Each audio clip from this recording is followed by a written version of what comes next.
Welcome to Tigrai Television. I'm Mary Niman. I'll be presenting the news for you today. Stay with us. At least 5 civilians were killed by heavy shelling in Adigrat and surrounding areas on Wednesday. Residents of the area say that the shelling resulted in heavy damage to civilian property. Eritrean forces have been shelling Adigrat, Ganta Fishrum, Sassoon Beit Hawarat, and other parts in eastern Tigray starting from September 4th, 2022.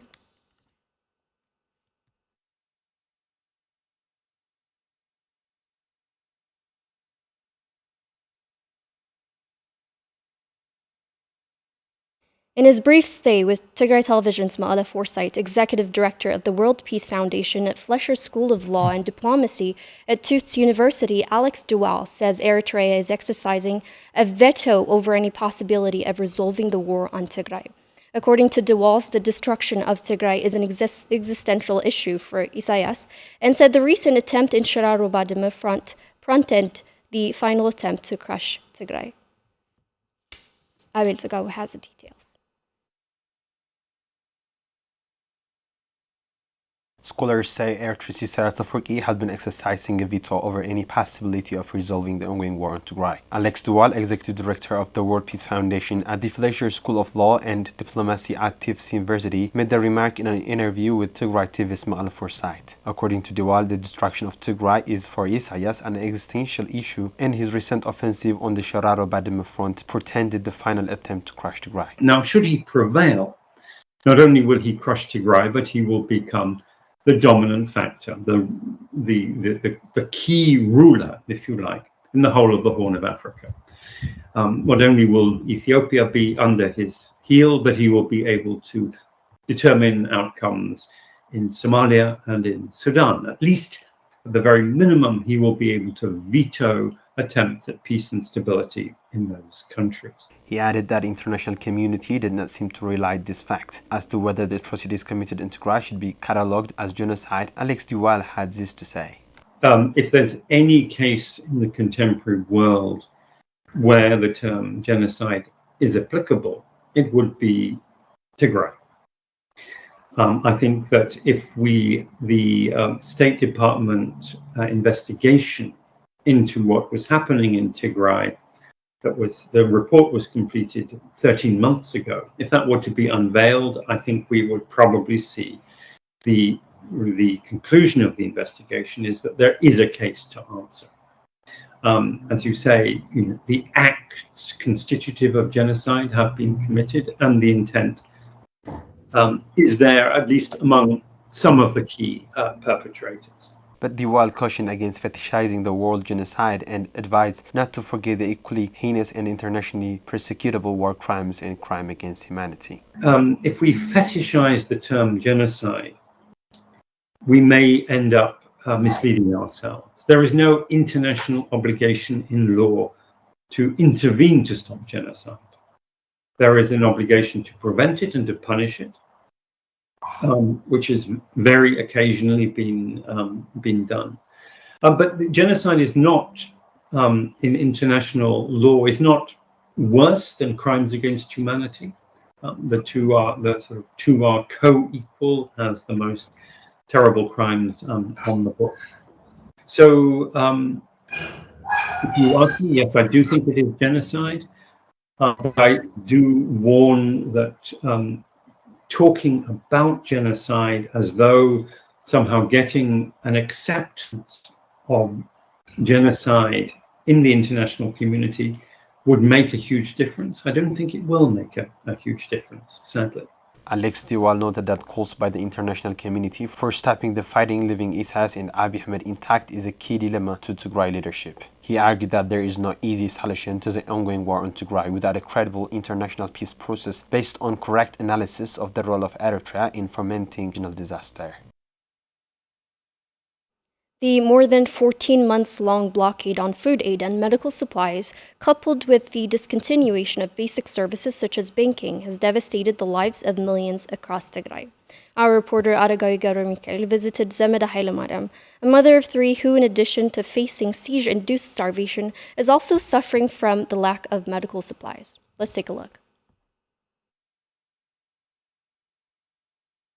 Zemeda Hailemariam is a mother of 3 who is a resident of Mekelle. Zemeda says that her family had a stable life before the start of the war on Tigray, as her husband and 2 children were providing for the family. However, now she says life has become unbearable for the family, including her son, who suffers from mental illness following the termination of basic services such as banking in the region.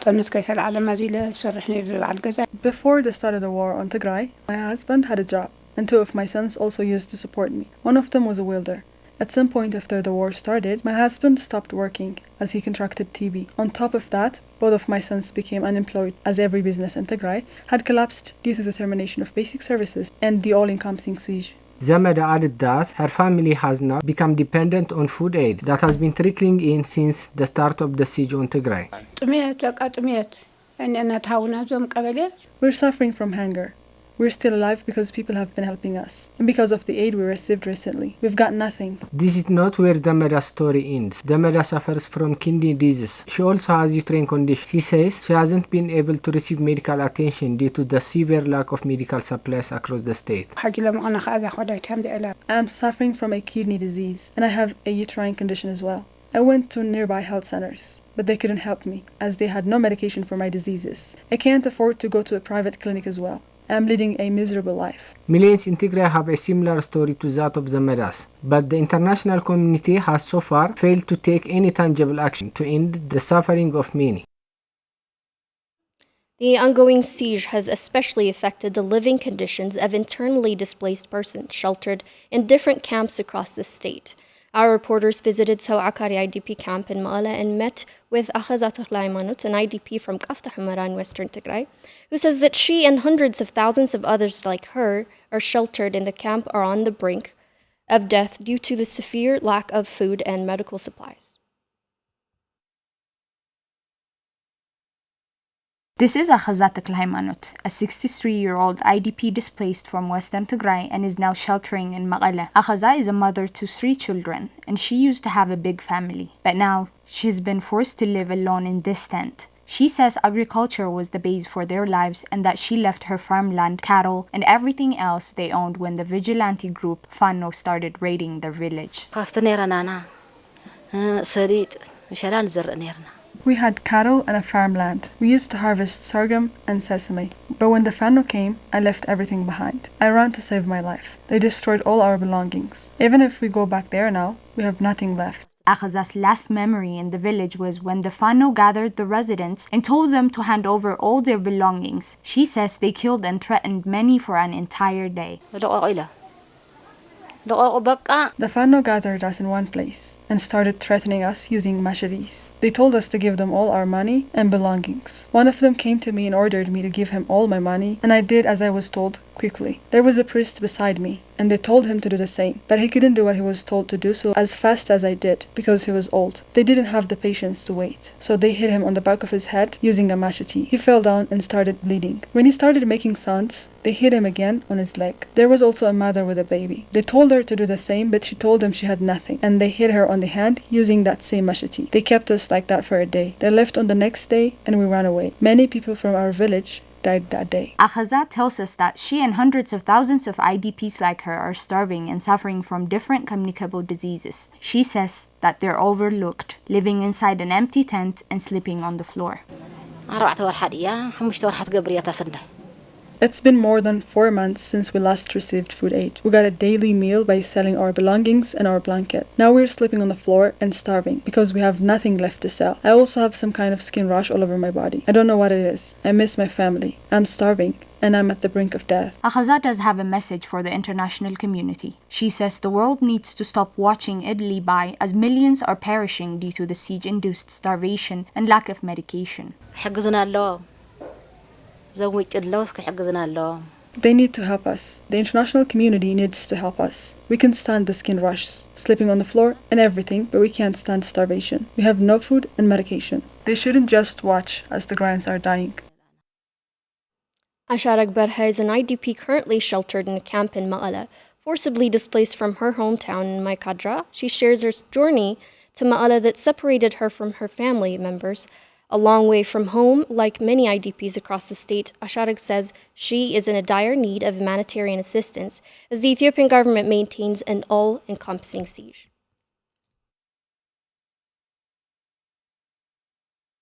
This is Asharag Berha, an IDP currently sheltered at Sawakari IDP camp, who was forcibly displaced from Maikadra by the invading Amhara, Eritrean forces, and Fano Vigilante group. She says during the flee, she had to be separated from her family members and was forced to undergo brutal treatments and extrajudicial imprisonment by the Ethiopian forces. We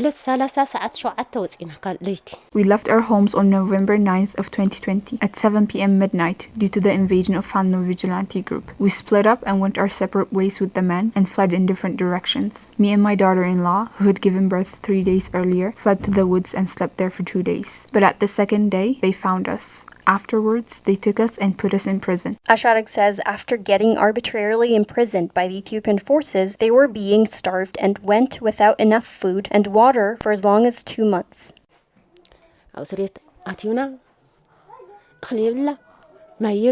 At the prison, they gave us nothing to eat or drink. We were eating some farmer's sesame that was forgotten in there. As a result, we were thirsty to death and they didn't give us water until the second week. On the second week, they gave us a bottle of water and bread for each of our family. After a month, the people who lived nearby started bringing food for us and we managed to survive that way for 2 months. Later on, the Ethiopian forces decided to set us free despite the Fano group's refusal. They took us and dropped us at the bridge of the Kaza River. They said, "Go and get something to eat by yourselves. This is no longer your land." Although Asharag and her family were released after 2 months of imprisonment, her problems didn't end there. She had to face yet other tribulations because of the Eritrean forces. She had to spend 16 days in the woods hiding out and moved to 2 towns until she reached her destination in Shira.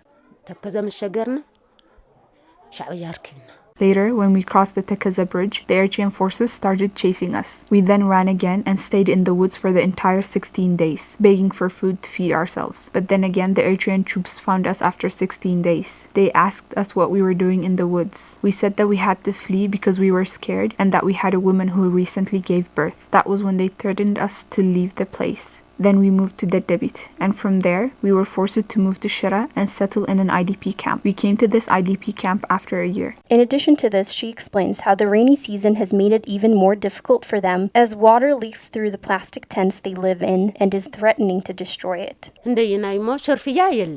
There is almost no food supply. I have only received 15 kilograms of wheat for solid 7 months. There's no medication at all. During rainy season, the water drips in through the plastic tents, ruining the place we live in.